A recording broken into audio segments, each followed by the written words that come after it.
So finally, our last story, all the way from Oslo.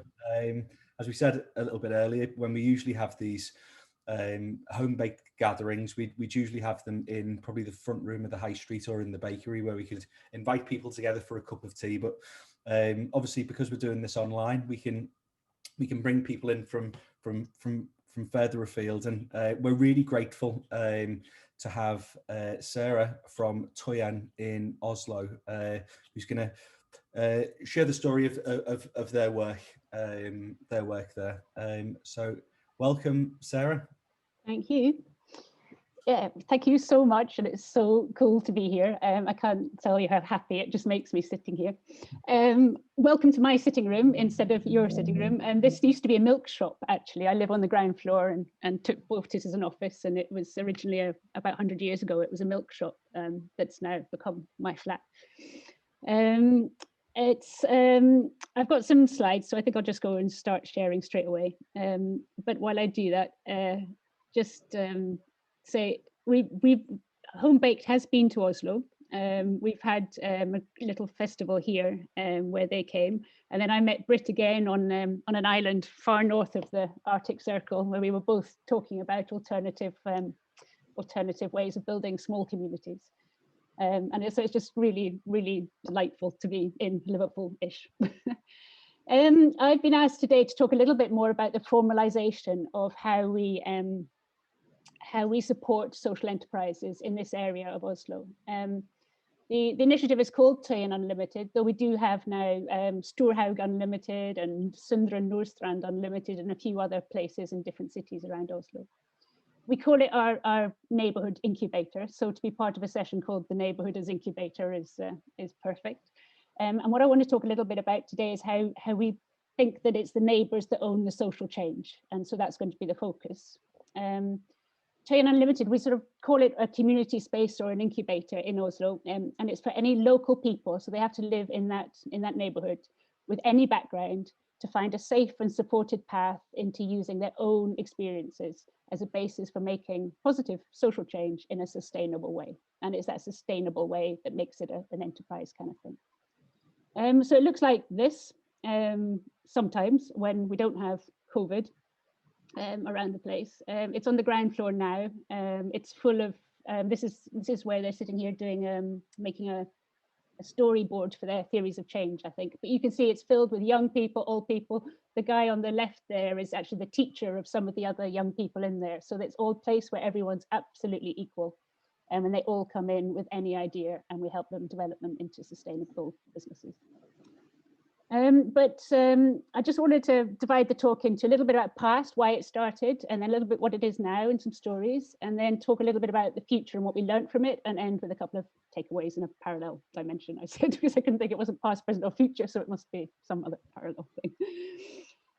Why I started it, I originally come from Scotland, but I moved to Oslo 25 years ago or something as a geologist, and as a path takes you through life, I ended up setting up a human rights, human wrongs film festival. I've worked for the UN, I've worked for various different mad things, but I ended up working for the British Council here in Oslo. And that sort of links countries and communities and builds trust, builds partnerships between different countries. And part of what the British Council does is look at ways that how are communities in helping to inclusion and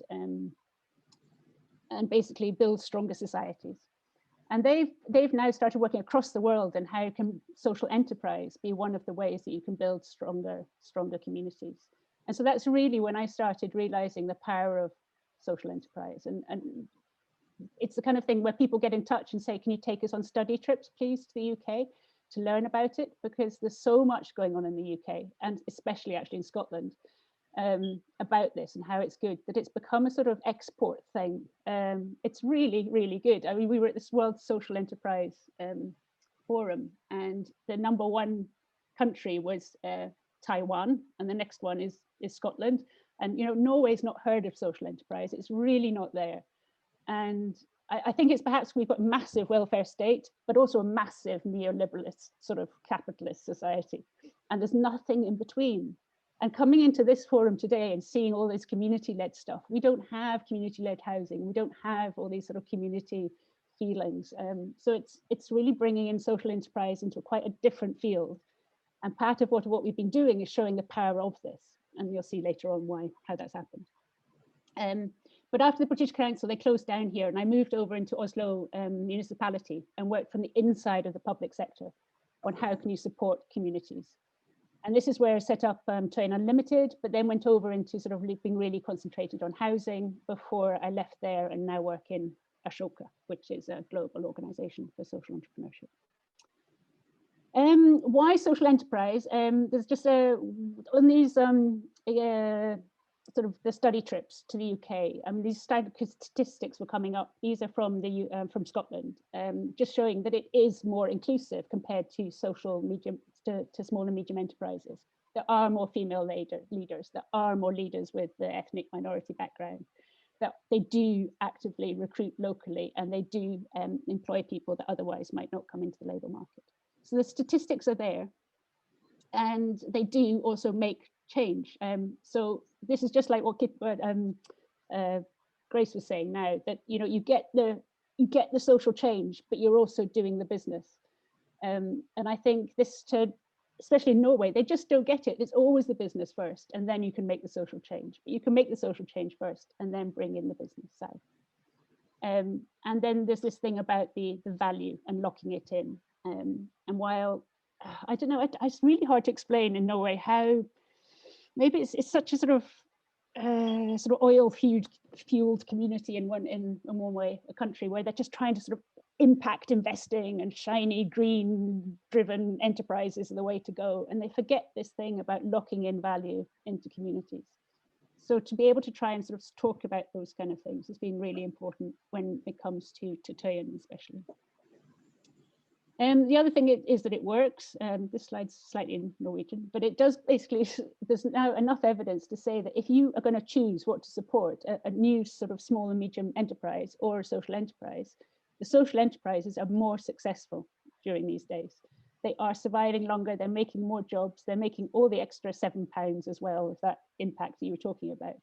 But they're actually a safer bet, and they're bringing in all this diversity and local value. So it's the numbers are out there to say to the decision makers, why are you supporting small and medium enterprises when you could be supporting social enterprise? The other thing is, in the UK, you've got all these different support structures. And as Hannah was saying, maybe there's too much advice around, but it's not the case in Norway. We don't have these, they aren't there. We don't have this whole sort of language around it. So part of setting up Toyen Unlimited was to show what needs to be set up as a support infrastructure around social enterprise. The other thing we did on our study trips was to go to places like Coin Street in London, and look at how can you actually go right into the heart of London as a very expensive city, so comparing it to Oslo, and saying, even there you can start thinking about building up areas where you can have market-driven housing, subsidizing the affordable housing. You can build towers and sell them so that you can live off the interest and run a leisure centre. You can have a social enterprise kindergarten or community centre. This is all possible, even if it's expensive. And I think this is the problem that they wouldn't believe in Oslo. And then the other thing was we went to Birmingham and saw Digbeth, where they've put social enterprise right at the heart of the regeneration programme that they have there, and saw some of the inspirational things they're doing there. So taking all that back and seeing what Toyen is today, and some of the stories that have come out of it. This is Toyen. It's an area right in the centre of Oslo. So if you see down by the harbour, that's the real centre of Oslo. And we're really close. It's really very, very central and sort of quite prime property in one way, but in another way, Oslo is a very segregated city. So on the west, it's very rich, and on the east, it's very poor, basically. So it's always been slightly on the edge of the very, very sort of desirable properties. There's about 14,000 people that live in this area here, that it was defined as a sort of regeneration or area boost program is what they call them. Område Luft means area boost or area lift. And then there's another area just beside called Grønland, which we also worked with.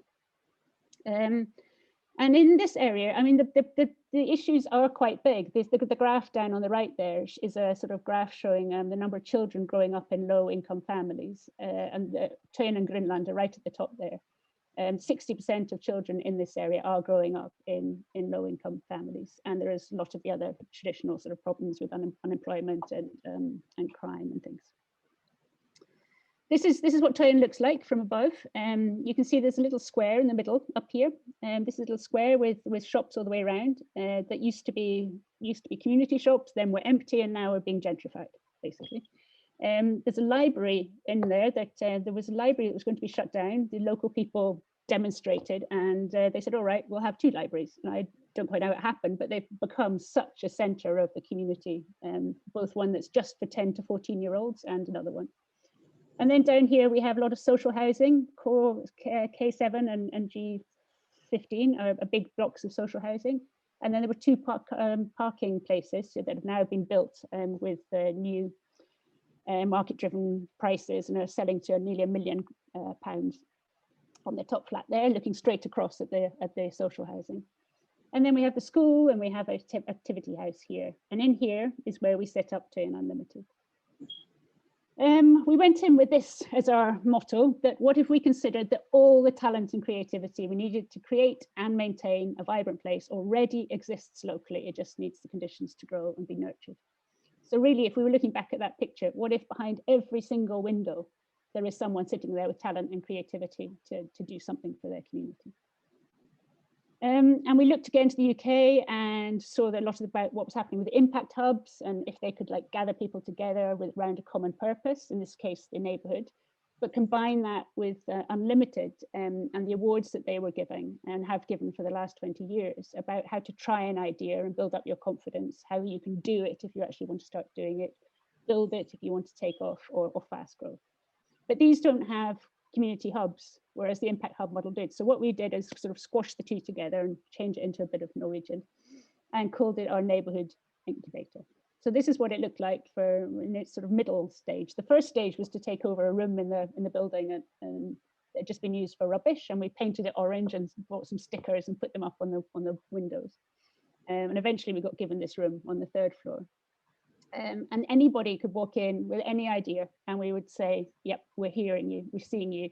You not only have unlimited potential, but you will believe however unbelievable the idea is, however unpredictable it might be, you can try it, because that's where the innovation and the other bonds can come. And meeting people around this table who weren't being seen because they had a minority background or because they had some other, stamp on their forehead. It was for anyone and everyone in the neighbourhood, but they had to live in the neighbourhood.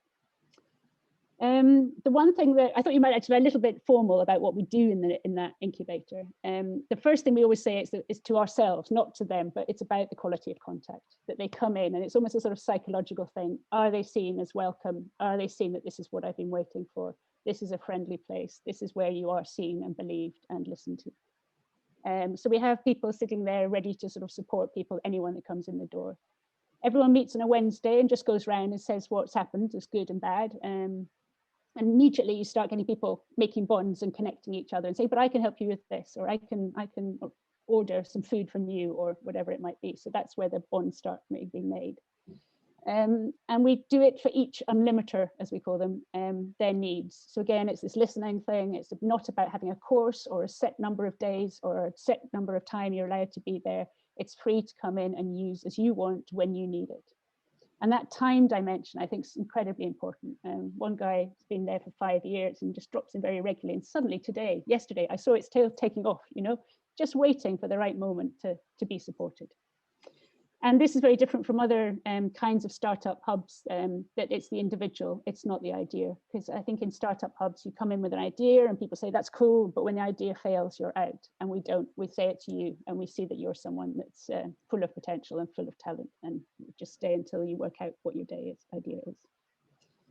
We do have some tools, just to show what kind of tools we use. We use something called the problem tree, where you sit and you start with the trunk, which is the big problem, and you sit saying what area, what people, what is the problem, the social problem I'm working on.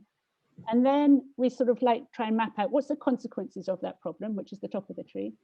And you can formulate these sentences in a way that might work for a politician or might work for a funder. And so we're just helping giving people the 1 or 2 sentences that they know that they can go out with confidence and keep repeating in case they can't remember quite there and then what's happening.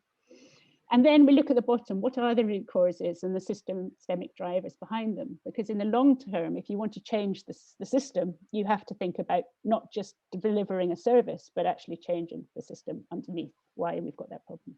So this is one of our key tools. We also work a lot with how to document your impact, and trying to do it both through a little sort of theory of change diagram, but also thinking what does change look like?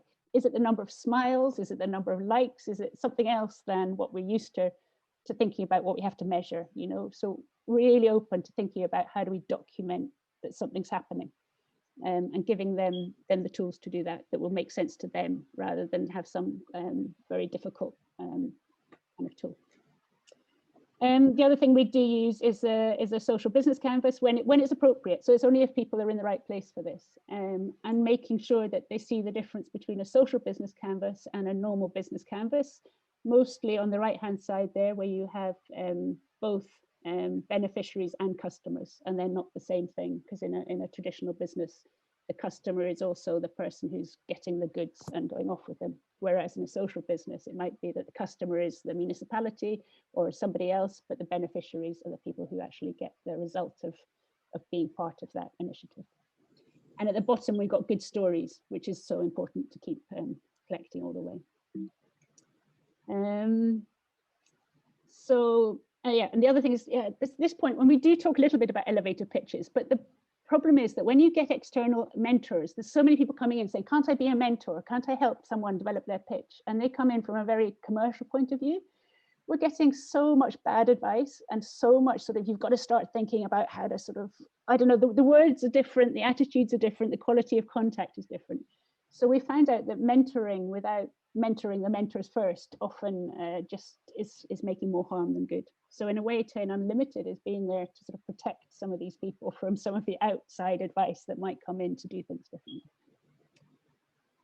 We've had about 50 adults come through so far in the last 5 years, and about 30 young people. 62% of them are still active, which is a huge percentage compared to small and medium enterprises where there's like 1 in 10 survives. It's so cool to see that they're still doing things. To make some stories. This is Vid. She came in, she lives in the social housing. She came in and wanted to work with inclusion, especially of refugees. She set up a pop-up hairdresser initiative and became eventually the first person to get a shop on that Toyen Square from the local area. She only managed to hold on to it for a period before the landlord said no, he wanted to rent it out because of gentrification, so she lost it again. But she has gone on and got a permanent job somewhere else after showing what she can do.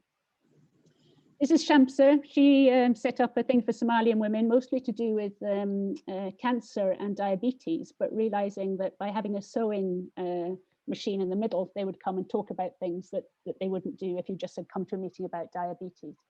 And after a while, that sewing machine is now providing an income, and they sell enough both masks, but also hats and scarves and other things, and they get jobs from big clothes manufacturers to help them to do. This is Elvis. He works to work with young people who want to go into the music business. And this is Desta. He came in one day working part-time in the hospital, and then decided he wanted to help little shops stand up against gentrification in the area. And he went in and talked to a lot of them and realized that it was the price of coffee was a big problem for them. So he said, wait a minute, I'm Ethiopian, and went back to Ethiopia and started importing coffee, and now it's called Toyen Coffee.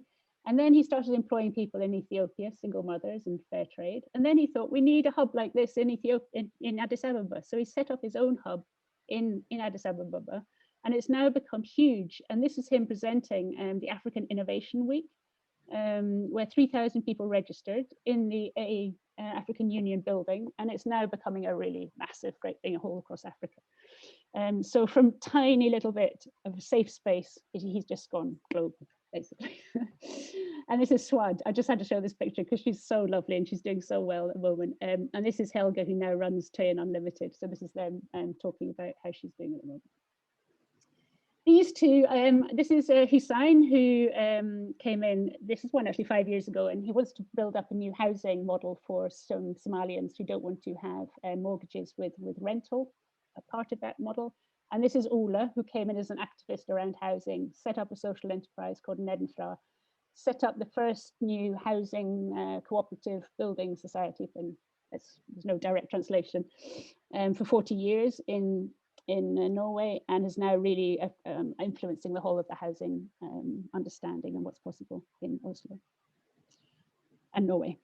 The other thing we do is work with young people. So this is the school in the area, and the school did have a sort of optional entrepreneurship line. But once the young people realized that they also had a place outside of the school that they could come and get additional support, it meant they could work on the evenings instead of getting bored and hanging around. And they eventually went on and won the best student business award at the national awards, and it's taken over. The whole school has now decided to have this sort of change making and social entrepreneurship as part of their identity, and how they can work with the whole neighborhood on recognizing that the young people might not be brilliant at the academic subjects, but not all of them, some of them are, but they can also have this entrepreneurship side to them. And we worked with empty spaces. So this was an empty space down in Greenland, and the young people were given a sort of challenge. If you had an empty space, how would you set up a social enterprise? What would you do with it? And then they had a chance to try it out. So the learnings that we've had from all this, this is, one is that the ripple effects are enormous. This is, there's a load of logos, but on this here is the logos for the public sector where I was working. From that, I managed to set up Toyen Unlimited. Toyen Unlimited had to spin out and become its own association, so that it could receive grants from the foundations as well as other places and have its own income. It couldn't be part of the public sector. But out of that, for example, came Nedenfra, the housing initiative, and out of that came this new housing cooperative building thing. But because of that, they were managed to win some awards from the public sector to write some big reports about affordable housing. They all together managed to support a new community currency, and out of that, other things have come. There's all sorts of ripple effects that I think we underestimate when we're trying to think what we should support. So Toyen Unlimited is sort of sitting here. Let's change logo along the way. But it sits there and links the non-public sector with the public sector. And I think that bridging role for looking for how can you co-design, how can you co-finance, how can you find these new forms of partnership is part of its value. So that people come in and we can say, but did you know that this grant was available from this foundation? Or did you know that this part of the public sector is working with this? And being able to be that dot joiner is such a valuable part of what we do. The other thing is that the other thing we learned is that Participatory City, who are down in London and also now globally, have got it so right when they're talking about the fact that we need public social infrastructure, and that if, for example, that we can be given free access to a room, then we can make sure that the people can participate as much as they want on their own basis. It's not about making sure supporting individual initiatives, it's about the whole infrastructure underneath. So the other thing we learned is that there's an awful lot of money going into small and medium enterprise kind of shiny places, as we call them, up on the hill. But if you brought that investment into the communities, you would be doing so much value. And if you can complement that with supporting the people in there and finding a way to combine that grassroots with the procurement, with the employment, NAV is our social security office, then if you're starting to think holistically and everything all together, you could really bring everything together. So the main conclusion from all this is that the neighbourhood is the unit of change. You know, if you work with an individual person and then they walk out the front door and the neighbourhood isn't there, then you lose so much of the benefit. But also that neighbours own that change, and that the neighbours are the ones so close to the problems that if you give them the support and them the encouragement and the nurture, they will find the solutions together. So just to conclude the takeaways, I would say if you're a resident, you own the change, and to never forget that. And people have said, just do it. If you want to just do it and you want a tool, then the problem tree isn't a stupid place to start, and really think, what is the problem? How big is it? And then think about what consequences and the systems, and then you'll find a way to find a solution further down the line, but don't come with a solution first. Really think about why it's there and how it's being expressed and how you're going to present it to your supporters. And the second thing is to support any local community or social enterprise, either through volunteering or through buying, or through marketing or through whatever, but just make sure that you're going and really where you're doing your spend or your investment of your time, that they're local community and social enterprises. And the final one is, if you're already in a position of leadership or decision making, then you own the support platforms for that change.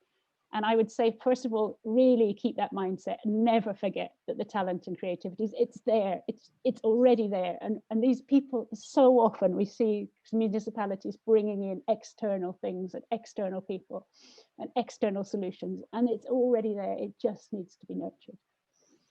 But what they can do is build that public social infrastructure, both the physical sides and the human sides. Toyen Unlimited suffers a little bit because I've left and they haven't replaced my position. So now Toyen Unlimited tries to bring in money from other selling services, but also applying for grants itself. And it really misses that sort of joined up investment in one person who can work both within and without the public sector. And be a collective impact and systems leader, just to say, please think about everything all at once. You know, it can be done. And this branding of a community to be a community, it really works. And finally, you too can support your communities and social enterprises.